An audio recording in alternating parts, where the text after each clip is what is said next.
because that scene doesn't happen, you have no idea now why all of a sudden this guy who was trying to track her with the careers is yelling at her to go away, and how he ended up getting in a fight with Kato to begin with, because at least later in the movie they end up referencing that it was a sword that ended up stabbing him. So at least you have some indication that it was from Kato. Without that, the audience is left with absolutely nothing to know why PETA is helping Katniss at this point. So you're like, okay, he was friends with her, now he's against her, and now he's trying to be friends with her again. What's really going on? And without actually Kato coming out and him coming to fight Kato to let Katniss run away, then the audience can actually get to realize what's going on between these characters. Without that, they're lost. Trust me, I've gone to see this movie with plenty of times with people who haven't read the book, surprisingly enough. And they needed that to follow that at that point in the movie. After talking with Rue, she ends up finding out that the careers have their supplies down by the cornucopia in the lake, that they have them in this big pyramid, and she wants to go down there and investigate and try and blow it up to really make it the Hunger Games. When Katniss makes it to the pyramid of supplies, Foxface finally comes out. God, I love her. Does her little dance and escapes, but the thing that's obviously different than the book in this scene is they actually leave the tribute from 3 behind to guard it. Why? I don't know. This is one of the weird things that directors end up doing, is they end up changing the little things that don't matter. Does it matter that he wasn't there, or was there? No. At least not in the scene the way the movie portrayed, because he goes to follow Foxface off in the distance and disappears anyway. Why have him there to do that when he could have just followed the careers anyway, knowing that it was already guarded by the explosions and bombs and stuff that was planted in the ground? Why would a director do that? I don't know. Maybe that's why he's not going to direct the next one, but who knows? I'm sure everyone would have loved him to, but I tend to question a few of those key points like that. It's like, why change the little things? Then Katniss ends up shooting the arrows at the apples to get them to fall and make everything explode. However, she only shoots 2, not 3, which is fine. It's basically just for time, people. I know you're a stickler for the books, just like I am, but it's all about time. To sit here and have her string up 3 arrows and shoot and actually get one to rip and do all that, it's a lot easier to do it this way and a lot quicker. After the supplies blow up, boom! She ends up falling back, but there's no ear bleed, there's no reference to her deafness, and she actually just gets herself up and stammers off into the woods and runs away. So she doesn't actually stay there overnight, which she does in the book, so I'm pointing out differences. Then she ends up hearing Rue calling for help. So now we're on to Rue's death scene. Yay! This is probably the scene that's littered with the most differences, and you tend to question why quite a bit. Especially the first 2 times that I've seen this movie, it was this scene that had so many differences to it that you automatically focus on that and lose the impact of what actually happens in the scene and Rue's whole death and the emotional aspect as a result of it. I totally lost it the first 2 times watching it. It just wasn't there at all, because you have that expectation and you know it's supposed to happen and it don't, and it happens differently, and you tend to question what and why, and before you know it, things are already done and over with, and it's like, well, what just happened? I understand the going really fast to try and get as much into the picture as possible. However, there's certain scenes and moments that you do need to slow down and actually tell the story the way it was meant to. The other stuff in between is kind of the filler and, what goes on here and there. This scene in particular, they need to spend a little bit more time on. So this is what actually happens. Katniss ends up finding Rue trapped in the net. She goes over and actually frees her from the net. She stands up, hugs, everything seems fine. You tend to question things at this point. But then you finally hear the tree break, and Marvel comes out and end up spearing, throwing a spear, seemingly at Katniss. Katniss immediately turns around, throws the arrow, and actually hits him in the chest. So Marvel goes down, doesn't pull it out or do anything, he just goes down. Pan around, and end up seeing Rue. Now Rue's actually the one standing there, holding the spear, and pulls the spear out, and then she falls.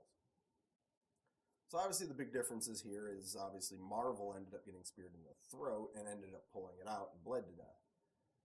Rue ended up getting speared while she was still in the net and left the spear in. Does it really matter?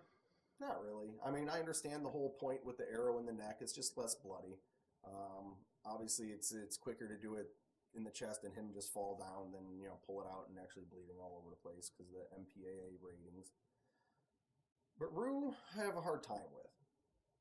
The amount of effort someone like Marvel, who I think scored a 9 on his career training, that would be able to throw that spear pretty much through Rue. But not only that, it would have at least knocked her back on her back. She wouldn't have just been standing there having the spear inside of her. She would have been floored. So having her standing and then pull it out was just kind of weird. I didn't care for that at all. But that's a big difference. Obviously, then the spear doesn't go away with her, and there's actually no reference at all of the hovercraft that come and get the dead bodies.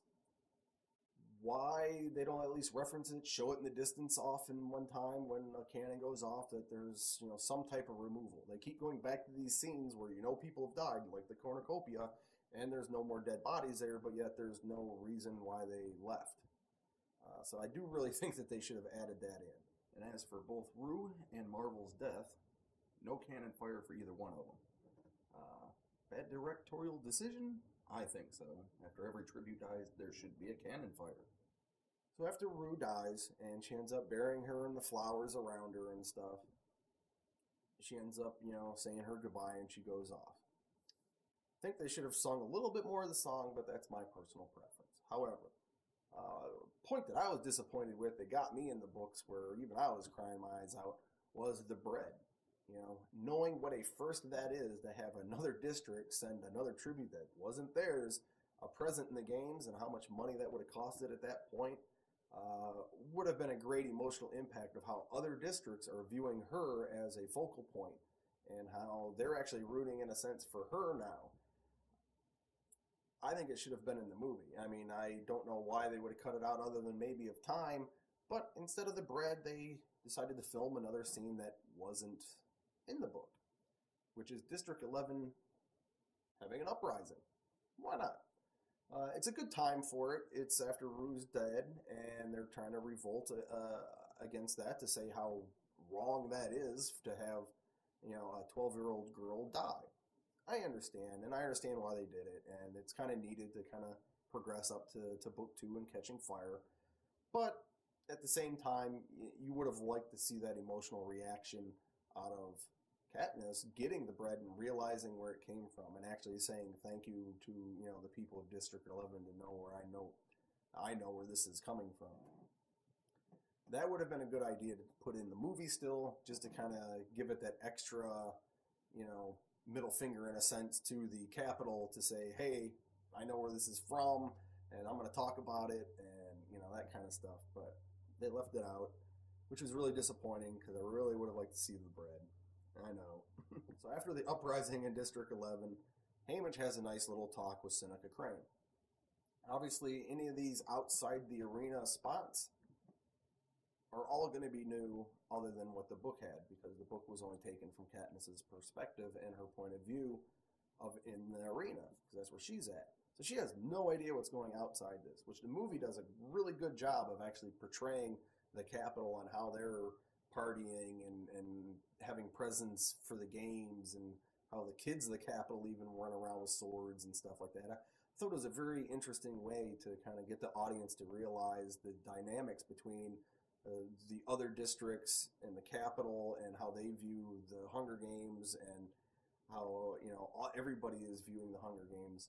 So Haymitch ends up talking to Seneca Crane and says, hey, don't kill her, because I know there's an uprising going on in 11 pretty much. How about, you know, giving something to root for, like young love? I like the scene. It kind of gives you some perspective of Haymitch kind of pitching ideas, trying to keep his tributes alive, and doing what his job, in a sense, is needing to do, and actually getting across to Seneca Crane a little bit. which actually tends to make Seneca Crane in this movie not necessarily the bad guy, which, if you would have known other plots and screenplays that was for the movie, tended to kind of make him be more the bad guy. So if you actually look at it from that perspective of him taking Haymitch's influence and actually in the next very scene talking to Snow in his rose gardens about that, I thought it was very interesting. I like those scenes. They're kind of needed in the movie. Obviously, they're not going to be in the book, so big difference, but well deserved. And I think those needed to stay.